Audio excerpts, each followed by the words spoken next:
वो जो उस दिन तमाशा हुआ, मैंने कहा था कि उनकी नात लास्ट में पढ़ा, पहले तकरीर करवा लो, मजमा है बड़ा, दिन का पैगाम पहुंचवा दो। वो बोला नहीं नहीं, हम एक ही बार पढ़ेंगे, चाहे पहले पढ़ें कि बाद में पढ़ें, एक दो बार नहीं पढ़ेंगे, एक ही बार पढ़ेंगे। तो उनकी बात मान लिया, मेरी बात नहीं मानी।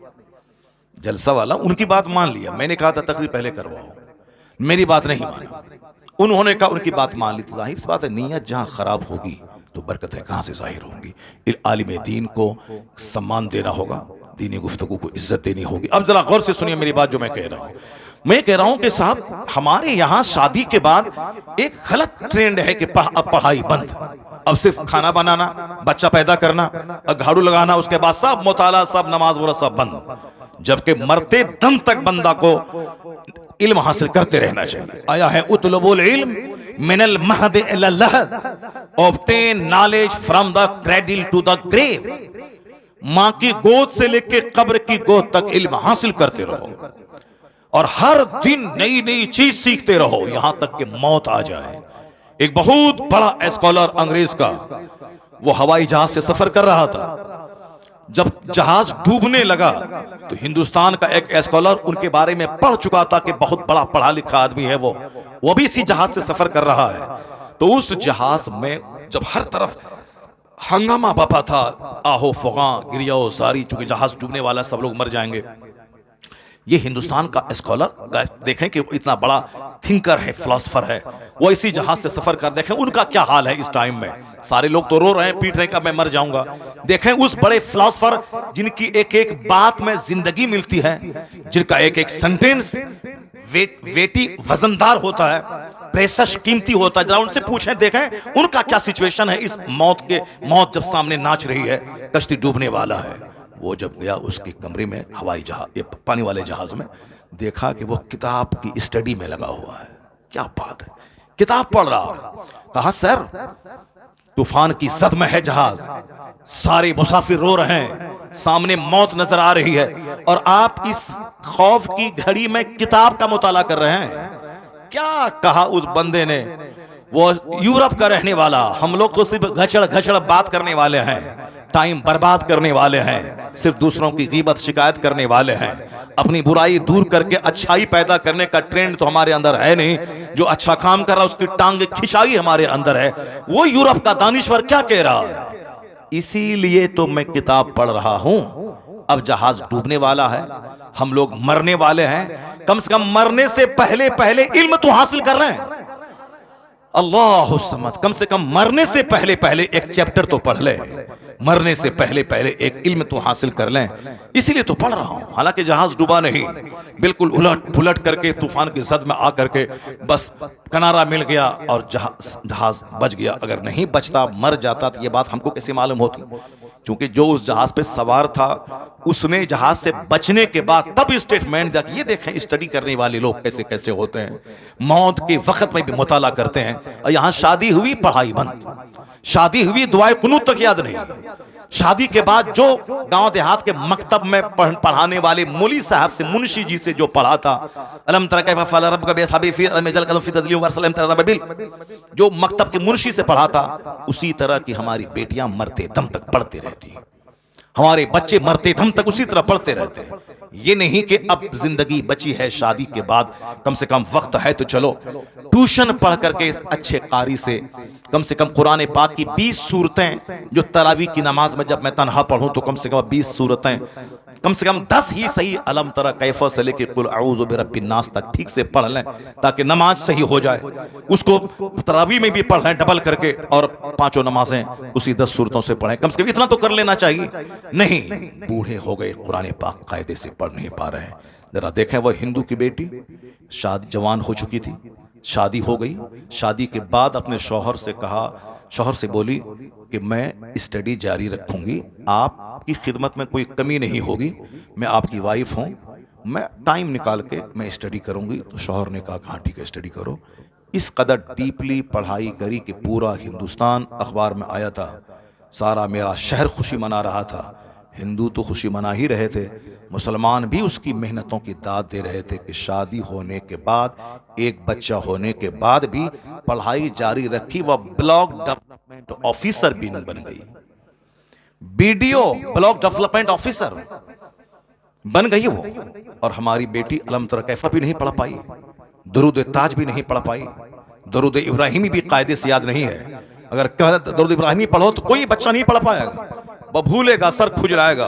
अल्लाहुम्मा सल्ली अला मोहम्मद पर कहीं बारक तब बोलेगा, कहीं कहीं कहीं वो कुछ बोलेगा, कायदे से नहीं पढ़ पाता है, वो पढ़ ही नहीं पाता है, चूंकि मजाज ही नहीं, बस खाना पीना मर जाना है। हदीस में आया है उस बंदे पे नहुसत तारी है, उस पे लानत है। कौन? जो दिन गधे की तरह गुजारता हो और रात मुर्दार की तरह गुजारता हो।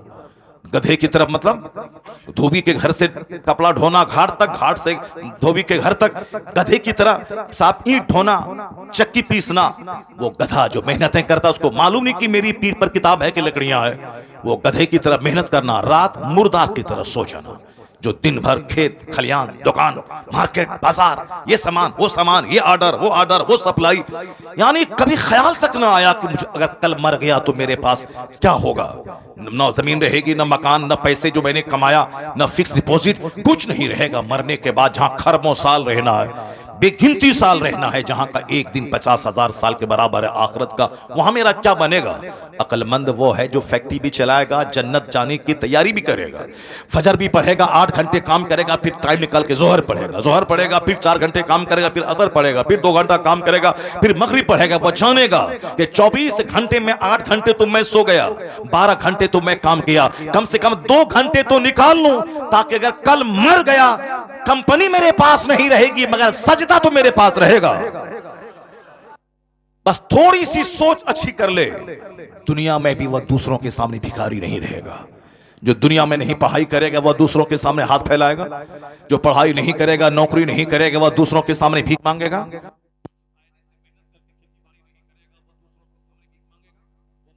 पंजाब दिल्ली में जाके रेडी चला ठेली चलाएगा।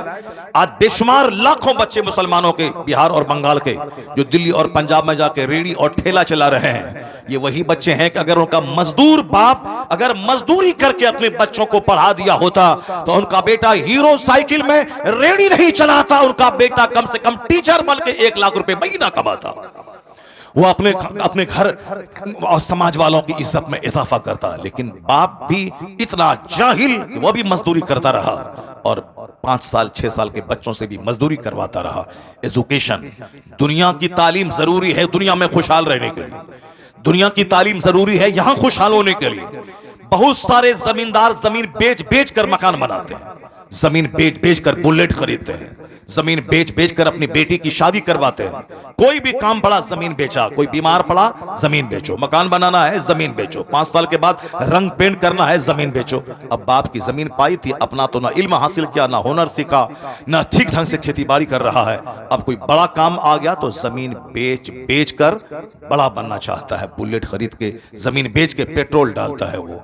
लेकिन उसी समाज का गरीब मजदूर का बच्चा जो उनके घर में मजदूरी कर रहा था, वह पढ़ पढ़ करके दरोगा बन गया, लॉयर बन गया, बैरिस्टर बन गया, मास्टर बन गया, ब्लॉक डेवलपमेंट ऑफिसर बन गया। अब वो जमीन इसकी खरीद रहा है, अब वह साहब अच्छे आलिशान बंगला कमा के बना रहा, जमीन बेच के नहीं, जमीन खरीद करके वो एक इज्जत की रोजी गुजार इज्जत के साथ जी रहा है। तो जितने उलमाए कराम पैदा हुए गरीब घर के, आज उस गांव के मालदारों से बेहतर उनकी जिंदगी हो रही। या इल्म है जो उससे ताकतवर बना दिया, या इल्म है जो उनको घर बना दिया, या इल्म है जो उसको इज्जत के साथ रहने का माहौल अता किया। और जमींदारों का बेटा जमीन बेच बेच कर कंगाल हो गया। बाप के पास 100 बीघा जमीन, उनके 5 बेटे, अब 20 बीघा में जमीन बढ़ 20-20 बीघा, अब उनके 4 बेटे 5-5 बीघा, उनके 2 बेटे 5 बेटे 1-1 बीघा। अब उसके बाद बेटे कंगाल हो गए। अब जो सिर्फ जमीन पे आधारित और आश्रित रहेगा कि बेच बेच के खाएंगे, तो 100 बीघा जमीन तो पड़ पोता तक आते आते 1 कट्ठा भी नहीं रहेगा, 1 कट्ठा जमीन नहीं मिलेगी। तब क्या करेगा?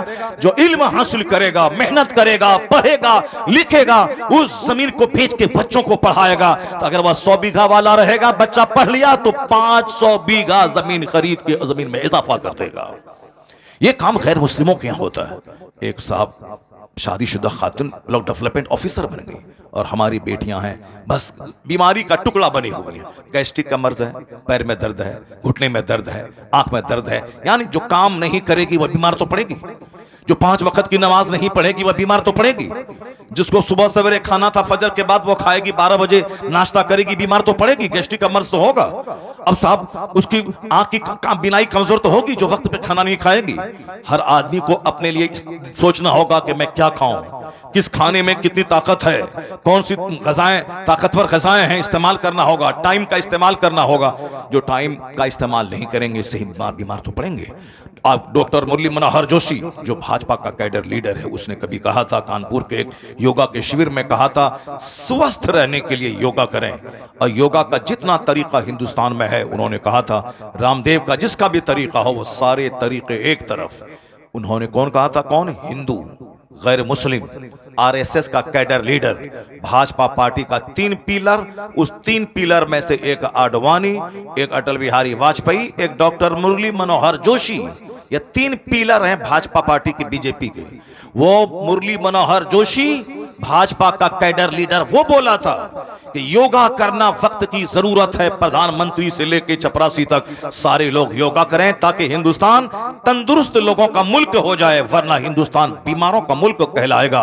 तंदुरुस्त रहें, योगा करें। और आगे क्या कहा? योगा का तरीका अलग अलग है, रामदेव का अलग, दूसरों का अलग। हाथ उठाओ, हाथ नीचे करो और सांस लो, सांस तेज तेज छोड़ो, पसीना बहाओ, खुली फजा में जाओ, नाक पर ध्यान केंद्रित करो। कहा सारे तरीके अपनी जगह, मगर वह भाजपा का कैडर लीडर क्या बोला? ये मैंने दूसरे ही दिन अखबार में ये रिपोर्ट मैंने पढ़ी। ऐसा नहीं कि व्हाट्सएप यूट्यूब में किसी से सुन लिया तो मैं बोल रहा हूं। एक दिन पहले शिविर लगा था योगा का, और उस दिन उनके भाषण को अखबार में उसको कोट किया गया। मैंने दूसरे ही दिन कानपुर रेलवे स्टेशन पे मैंने उस अखबार को पढ़ा, पहले पेज पे वह रिपोर्ट मौजूद थी। रिपोर्ट क्या थी? मनोहर जोशी ने कहा योगा के जितने तरीके हैं वह सब एक तरफ। कहते हैं मेरी निगाह में इस्लाम के पैगंबर ने जो 5 वक्त नमाज का तरीका सिखाया। सलामन अलैका या रसूल अल्लाह। एक बार जोर से बोलें, अस्सलातु वस्सलामु अलैका या रसूल अल्लाह व अला आलिका व अस्हाबिका या नूर अल्लाह। गौर से सुने जो बात मैं आपसे कह रहा हूं। भाजपा का कैडर लीडर क्या बोला? योगा के जितने तरीके हैं एक तरफ, मगर जब मैं नमाज को देखता हूं तो मुझे कहना पड़ता है कि नमाज से बढ़कर कोई योगा नहीं है। और स्टेटमेंट उसका था, इस्लाम के पैगंबर से बढ़कर कोई तबीब नहीं है, कोई डॉक्टर नहीं है। सबसे महान डॉक्टर पैगंबर आज़म कहते हैं नमाज। बंदा खड़ा रहता है, फिर झुकता है, फिर खड़ा होता है, फिर सजदे के लिए जाता है, बैठ जाता है, फिर जाता है, फिर बंदा खड़ा होता है। खड़ा जब होता है तो ध्यान सजदे की जगह पे केंद्रित करता है। जब झुकता है रुकू में तो ध्यान आंखें पांव पर केंद्रित रहती है। जब बैठता है तो गोद में ध्यान केंद्रित रहता है। कहते हैं सजदे में आंख नाक पर ध्यान केंद्रित लोग करते हैं। वो कहते हैं सलाम के टाइम में कांधे पर। ये कंसंट्रेशन, ये ध्यान केंद्रित करना, सारी दुनिया से कट जाना, अपने मालिक की तरफ ध्यान लगाना। वो कहते हैं कि जो नमाज का स्टाइल है, खड़ा होने के बाद सीधे कोई चले जाए सजदे में तो कोई फिजिकल डिस्टरबेंस हो सकता है, जिस्मानी खराबी कोई हो सकती है, लेकिन सीधे खड़े होने के बाद सजदे में नहीं जाना है। स्टैंडिंग के बाद आधा सजदा रुकू में जाना है, फिर खड़ा होना है, तब उसके बाद सजदे में जाना है। वो कहते हैं ये स्टाइल ऑफ प्रेयर, ये नमाज का जो ढंग है इतना साइंटिफिक, इतना लाजवाब है सेहतमंद रहने के एतबार से। वो कहते हैं न नमाज का जवाब है, न नमाज देने वाले मोहम्मद अरबी का जवाब है। ये छोटा मोटा पढ़ा लिखा बंदर क्या जाने, ये रामगिरी जैसा आदमी जो महाराष्ट्र का जो हमारे पैगंबर के खिलाफ बोला, ये जाहिल क्या जाने। ये जाहिल डॉक्टर मुरली मनोहर जोशी के पांव की धूल के बराबर नहीं है। मगर इन्होंने क्या जबरदस्त इन्होंने स्टेटमेंट दिया है। ये डासना का मंदिर का वो पीला कपड़ा पहन के 2-4 माला पहन के अपनी डकैती और अपनी बुराई पे पर्दा डालने के लिए महंत और पंडित बनने का ढोंग रचाने वाला अति नरसिंह आनंद, ये क्या जाने मुस्तफा कौन है। बदतमीज ने जो गुस्ताखी की है, दिल तो चाहता है कि उसकी जबान नोच लूं। हमारे पैगंबर के खिलाफ इतना गलत स्टेटमेंट, गलत टिप्पणी उसने किया है। वो आदमी भी डॉक्टर मनोहर जोशी के पांव की धूल के बराबर नहीं है। डॉक्टर मनोहर जोशी, भले ही उस पार्टी से हम इत्तेफाक नहीं रखते हैं, वो भाजपा का लीडर था, अलग बात है, लेकिन वो इतना पढ़ा लिखा आदमी था, वो doctor, PhD degree holder, Hindustan के एजुकेशन मिनिस्टर साहब, वो इतना बड़ा पढ़ा लिखा आदमी, उसने इसी पीरियड में उन्होंने क्या कहा कि नमाज इतना जबरदस्त योगा है, जो नमाज दिया है इस्लाम के पैगंबर ने, उससे महान तो कोई हो नहीं सकता है। इसलिए ए मुसलमान, सड़क चलते रास्ता गली कूचे का कोई कुत्ता अगर भौंके, तुम्हारे पैगंबर के खिलाफ बोले, तो तुम्हें सबका जवाब देने की जरूरत नहीं है, बस अनसुनी कर दे। एक पागल था जो बक रहा था, कोई बहुत बड़ा पढ़ा लिखा अदीब, डॉक्टर, साइंटिस्ट, अगर वो खिलाफ बोल रहा है तो हमारा साइंटिस्ट, हमारा अदीब, हमारा राइटर, हमारा मुसन्निफ उसका जवाब देने के लिए काफी है। हर चलते फिरते आदमी का जवाब देने के लिए प्रोटेस्ट करना जरूरी नहीं है।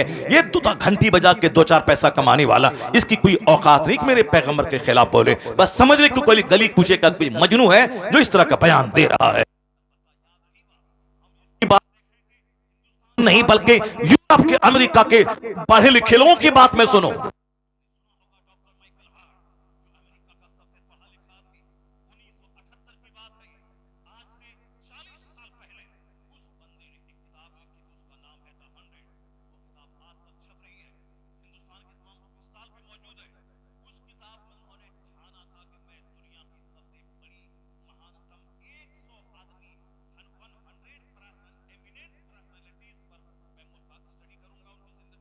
फिर उनका मैं सिलेक्शन करूंगा, जो इस धरती का ये 100 क्रीम लोग जिन्होंने दुनिया को अपने से कुछ दिया, समाज में परिवर्तन लाया, दुनिया के बड़े लोगों की सूची में, कामयाब तरीन लोगों की फहरिस्त में उनका नाम है। वह 100 लोग कौन है, मैं उनको छांटूंगा और 100 में रैंकिंग करूंगा कि अव्वल पे कौन, 2 में कौन, 100 में कौन। मैं उसकी क्वालिटी की बुनियाद पर रैंकिंग करूंगा। मोहब्बत का दखल ना होगा, अकीदत का दखल ना होगा, मजहब का दखल ना होगा। वरना डॉक्टर माइकल हार्ट क्रिश्चियन था, मैं किसी भी तरह मजहब को दखल ना होने दूंगा।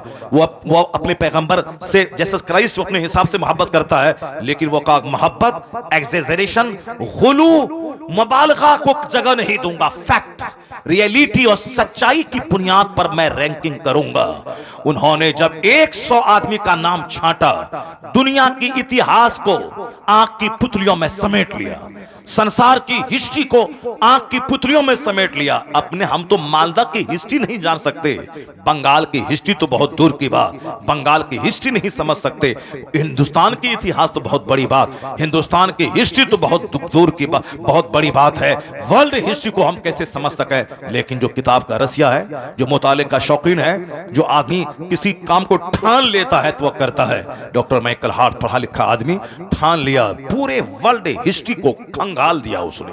दुनिया के सबसे बड़े बड़े लोगों की सूची तैयार की, जिस सूची में नाम था गौतम बुद्ध का, महावीर का, गांधी का, चर्चिल का, वो जॉर्ज डॉक्टर वाशिंगटन का, इब्राहिम लिंकन का, माओ जेतुंग का, मसोलिनी का, हिटलर का। वह मुसलमान नहीं था, क्रिश्चियन था। अपने हिसाब से दुनिया के महान लोगों की सूची तैयार की, जिसने सबसे ज्यादा दुनिया पे इन्फ्लुएंस, असर डाला हो, जिसके फॉलोवर की तादाद सबसे ज्यादा हो, जिनके रेगुलेशंस और जिनके मैसेज में इतना दम हो कि सदियां गुजर जाने के बाद भी उनके फॉलोवर की तादाद न घटी हो, जिसने दुनिया का रुख बदल दिया हो, लोगों की सोच बदल दिया हो, सबसे ज्यादा जिसने लोगों के हृदय, लोगों के ब्रेन, लोगों के माइंड, लोगों के हार्ट को प्रभावित किया हो, इतनी वो जबरदस्त पर्सनालिटी कौन है?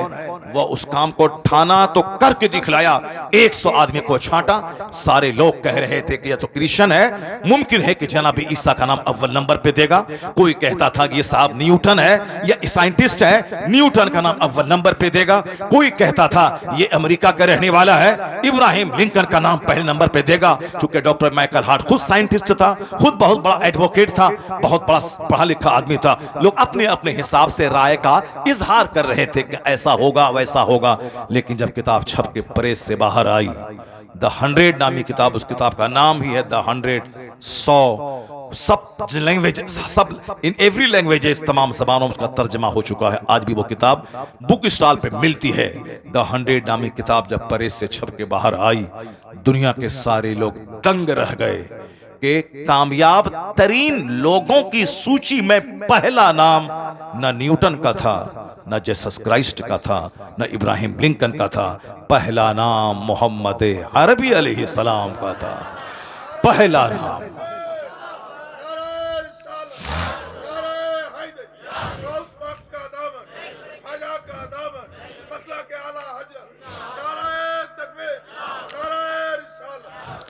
उस किताब को हिंदुस्तान की तमाम बड़े बुक स्टॉल पर किताब मौजूद है।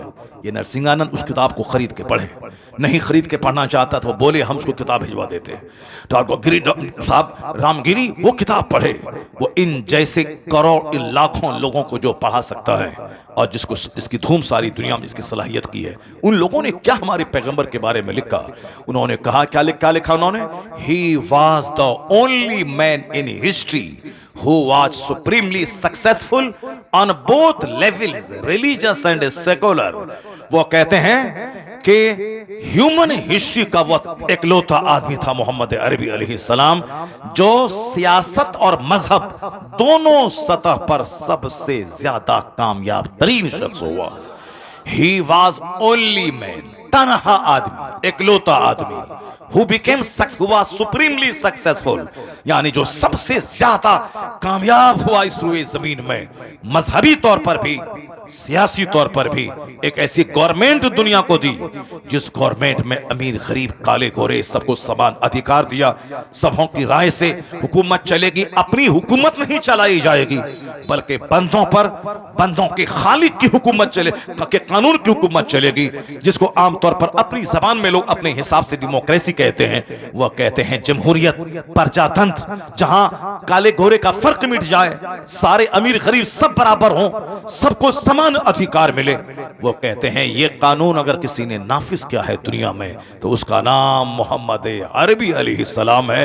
वह इकलौता आदमी है जो साइंटिफिक, जो साइंस, जो मजहबी तौर पर और सियासी तौर पर कामयाब हुए हैं, ये उसने कहा। और मालूम है हिंदुस्तान के एक हिंदू लीडर डॉक्टर सरोजनी नायडू वो क्या कहती है, वो कहती हैं I have been struck over again and again to see this in the visible unity of Islam. When the azan is sounded, the worshippers are gathered, the peasant and the king stand side by side together. The best embodiment of democracy can be seen 5 times a day in the mosque. क्या बात कह के रख दिया उसने। वह हिंदू है, बहुत पढ़ी लिखी खातून है, वो बहुत बड़ी शायरा और बहुत बड़ी पॉलिटिकल लीडर, जो भी पॉलिटिक्स से ताल्लुक रखता है वो सब उसका नाम जानते हैं, डॉक्टर सरोजनी नायडू। वो लिखती हैं कि मैं जब मुसलमानों की मस्जिदों पे नज़र दौड़ाती हूँ मैं हैरत में पड़ जाती हूँ कि हर जगह डेमोक्रेसी, प्रजातंत्र का ढंढोरा पीटा जा रहा है, अमीर गरीब काले गोरे सब बराबर। वो है कहां दुनिया में? ये 5 वक्त मुसलमानों की मस्जिदों में देखने को मिल जाता है, 5 वक्त मुसलमानों की मस्जिदों में देखने को मिल जाता है। वो क्या कहती है, व्हेन द अजान इज साउंडेड, तब अजान दी जाती है। अजान की बात आगे एक बात मैं बता दूं, अजान की आवाज़ सिर्फ मुसलमान नहीं सुनते हैं, गैर मुस्लिम भी सुनते हैं। जब गैर मुस्लिम दुनियादार सारे लोग सुनते हैं तो इमाम से ज़्यादा अच्छी आवाज़ वाला मुअज्जिन होना चाहिए, इसलिए कि जब वो अजान 5 टाइम पुकारे तो मुमकिन है कि बहुत सारे गैर मुस्लिम का सीना हिल जाए, वो अजान सुन के कलमा पढ़ के मुसलमान हो जाए। मेरे मोहल्ले की मस्जिद में मुअज्जिन अलग है। मोहल्ले का एक बच्चा 10th में पढ़ता है, 10th में या 11th में पढ़ता है। वो बच्चा कभी कभी अजान देता है, वो 11वीं में पढ़ता है, मैट्रिक पास कर चुका है या मैट्रिक का एग्ज़ाम देने वाला। अजान जब देता है तो हिंदुओं का घर आसपास में है गैर मुस्लिमों का, उनके घराने की औरतें भी काम काज छोड़ के अजान सुनने लगती हैं और वो दूसरों से कहती हैं, क्या कहती हैं? वो कहती हैं कि वो बच्चा बड़ा अच्छा अजान देता है। और एक मुसलमान औरत थी, वो जब अजान बच्चा देता था तो वह रोने लगती थी। वो ट्रांसफ़र हुआ उसके शौहर का, वो शहर से बाहर चली गई और वहाँ से हर महीने, क्योंकि वो मुअज्जिन नहीं होते, स्कूल में पढ़ता है बच्चा, स्कूल में पढ़ाता है, लेकिन अजान कभी कभी देता है, तो वो वहाँ से हर महीने उनके लिए 1000 या 2000 रुपये महीना वह भेजती है कि तुम्हारी अजान बड़ी अच्छी लगती है, ये पैसा तुम्हारे लिए तोहफा के तौर पर है। तो अब हमारा मौजिन कैसे अजान देता है? अल्लाह, वो कैसे, जो पुराना सब मौजिन है न तलफ़ुज़ ठीक है, हाँ हाँ हाँ, अब अपने लोगों को भी बुरा लगता है, गैर मुस्लिमों को भी बुरा लगता होगा। अब कमेटी वाला उसको निकालता नहीं, बोलता कैसे निकालें, वो तो 25 साल से दे रहा है, 30 साल से दे रहा है, 30 साल से दे रहा है, तो उसको रिटायरमेंट दे करके उसको टाका महीना दो उसको तुम, कि तुम 5,000 मिलता था तो 2,500 देंगे, तुम अपना घर में रहो, बूढ़ा हो गए, रिटायर कर गए, अब रहो। स्कूल में तो 60 साल के बाद टीचर रिटायर कर जाता है, और तुम जब 30 साल से अजान दे रहा है, तो अब तो कम से कम आराम करो, ठीक से आराम करो, ये पैसा ले लो 2,000। अब अजान देगा वो जिसकी आवाज सुन के काफिरों का भी सीना हिल जाए। इस पर कोई तवज्जो नहीं देता है। अब पॉलिटिक्स होती है। अब हम कहते हैं कि साहब मौजिन जबरदस्त अजान वाला हो, ताकि बेनमाजी को नमाज पढ़ने के लिए मस्जिद की तरफ चला जाए। हम लोग बचपन से नमाज सुन रहे हैं, नमाज अजान सुन रहे हैं, 54 साल उम्र हो गई हमारी, 4 साल माइनस कर दे, 50 साल, सब बात मालूम है, लेकिन आज भी आवाज अच्छी अगर किसी की है, अजान देता है, तो आज भी पलकें भीग जाती है, आज भी आदमी सकते में पड़ जाता है। तो अजान एक रिप्रेजेंट, एक मुजाहिरा है, एक एग्जीबिशन है हमारी सलाहियतों का, हमारी दीनदारी का, और उसको सब सुनता है। इसलिए मौजिन किसी सूरत में कमजोर नहीं होना चाहिए। जबरदस्त मुकाबला, कंपटीशन हो, 50 मौजिन को बुलाया जाए, जिसकी आवाज सबसे ज्यादा खूबसूरत हो, अच्छी तनख्वाह देकर के उसको मौजिन मुकर्रर करे। मैं कहूंगा कि उसकी अजान इस्लाम की तरफ बुलाने में इंपॉर्टेंट रोल अदा करेगी उसकी अजान। अब सरोजनी नायडू क्या कहती हैं, जरा गौर से सुनिए। वो कहती हैं, I had struck over again and again to see this indivisible unity of Islam. मैं इस्लाम की जो यूनिटी, इत्तेहाद का जो मुजाहिरा है, मैं उसको देखकर हैरत में पड़ जाती हूं। जब मैं मुसलमानों की मस्जिदों को देखती हूं, अजान होती है, नमाजी जमा होते हैं, the peasant and the king, किसान और बादशाह, हल जोतने वाला फार्मर, उसको पीजेंट कहते हैं, किंग बादशाह राजा। अब वह हिंदू खातून गैर मुस्लिम लीडर वो क्या कहती हैं कि अजान होती है, नमाजी जमा होते हैं, तो कहती हैं वो कि बादशाह और किसान ये दोनों एक सफ में खड़े हो जाते हैं। बादशाह और फार्मर, गुलाम और आका एक सफ में खड़े होते हैं। काले गोरे का फर्क मिट जाता है, अमीर गरीब का फर्क मिट जाता है। बादशाह के बाजू में कोई हल जोतने वाला किसान खड़ा हो, कोई बुरा नहीं माना जाता है। मालिक के बाजू में नौकर खड़ा हो जाए, कोई उसको हटा नहीं सकता है। वो कहती हैं कि the best embodiment of democracy, प्रजातंत्र क्या है? Democracy is the government of the people, for the people, by the people. यानी प्रजातंत्र की परिभाषा यही है कि हुकूमत अवाम की, अवाम के लिए, अवाम के जरिए, इसी को कहते हैं डेमोक्रेसी। वो कहती हैं कि डेमोक्रेसी है कहां? कहीं गोरों का शासन है, कहीं ब्राह्मणों का शासन है, जो उनके कहने का सेंस था। हिंदुस्तान में भले ही डेमोक्रेसी है, लेकिन आजादी के बाद से लेकर पूरे 75 साल तक में सत्ता किसके हाथ में है सबको मालूम है।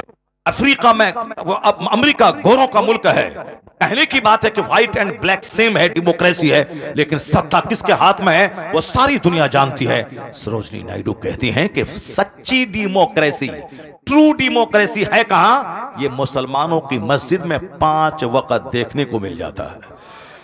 5 टाइम जब अजान होती है, नमाजी जमा होते हैं, किसान और बादशाह एक साथ मिलकर खड़े होते हैं और दे प्रोक्लेम, वो ऐलान करते हैं क्या?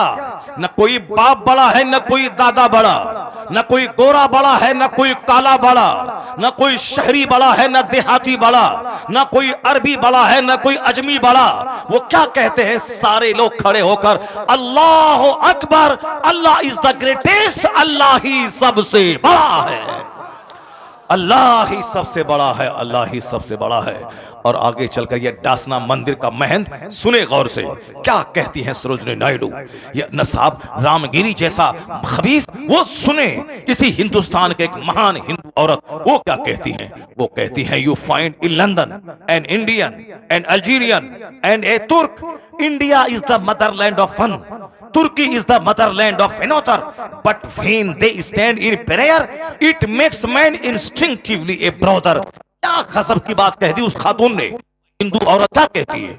वो कहती हैं कि लोग लंदन में जाते हैं, अमेरिका से लोग, अल्जीरिया से लोग आए, तुर्की से लोग आए, जबान अलग, इंडिया की जबान अलग, तुर्की की जबान अलग, अल्जीरिया की जबान अलग, मुल्क अलग, जबान अलग, और अलग अलग काम से लोग लंदन गए हैं, कोई घूमने, कोई पढ़ने, कोई बिजनेस करने। मुल्क अलग, काम अलग, जबान अलग, मगर when they stand in prayer, लेकिन जब ये मुसलमान नमाज के लिए खड़े होते हैं लंदन में, इंडियन, अल्जीरियन और तुर्की का रहने वाला, जबान अलग, मुल्क अलग, काम अलग, लेकिन जब नमाज का टाइम हुआ और ये सब मिलके जब नमाज के लिए खड़े होते हैं, तो वो कहती हैं कि it makes man instinctively A brother. ऐसा लगता है ये मुस्तफा का दिया हुआ कानून नमाज, ये मुसलमानों को भाई भाई के बंधन में बांध देता है। अब कोई ना अल्जीरियन ना इंडियन, सब गुलाम मोहम्मद है, एक सब में खड़े हो गए महमूद अयाज, न कोई बंदा रहा न कोई बंदा नवाज।